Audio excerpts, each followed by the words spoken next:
Carl Jung's quote, "The healthy man does not torture others, generally it is the tortured who turn into torturers," is a profound insight into the human psyche, packed with psychological depth and a stark reflection on the cycle of pain and behavior. Let's unpack this gem with some excitement, diving into its meaning, implications, and why it resonates so powerfully. Imagine the human mind as a complex ecosystem. When it's thriving, balanced, nurtured, and healthy, it naturally gravitates toward empathy, connection, and creation.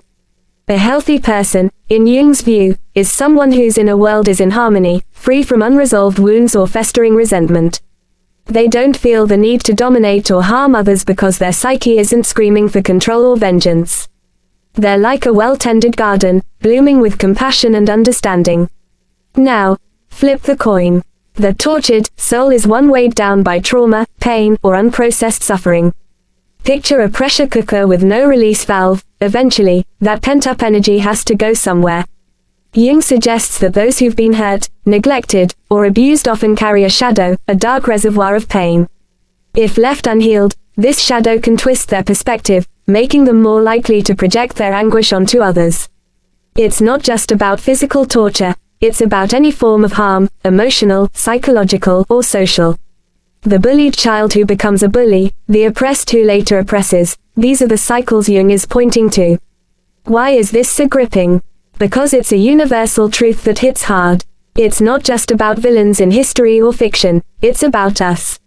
We've all seen it, the coworker who lashes out after years of feeling unheard, or the leader who rules with cruelty because they were once powerless.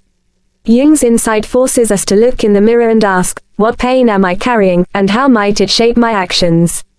It's a wake-up call to break the cycle. But here's the exciting part, this quote isn't just a grim observation, it's a call to action. Jung, a pioneer of depth psychology, believed in the power of self-awareness and healing. By confronting our own wounds, through therapy, reflection, or creative expression, we can stop the chain reaction of pain.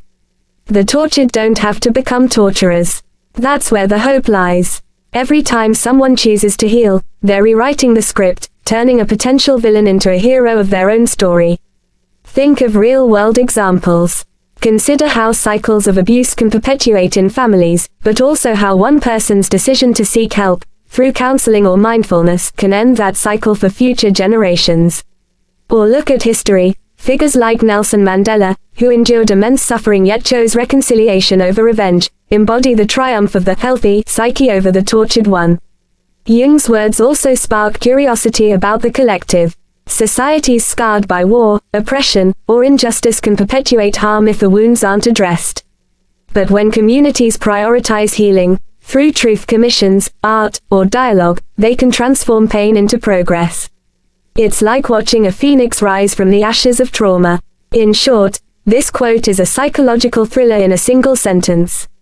It challenges us to confront the origins of cruelty, recognize the power of healing, and take responsibility for our own inner world.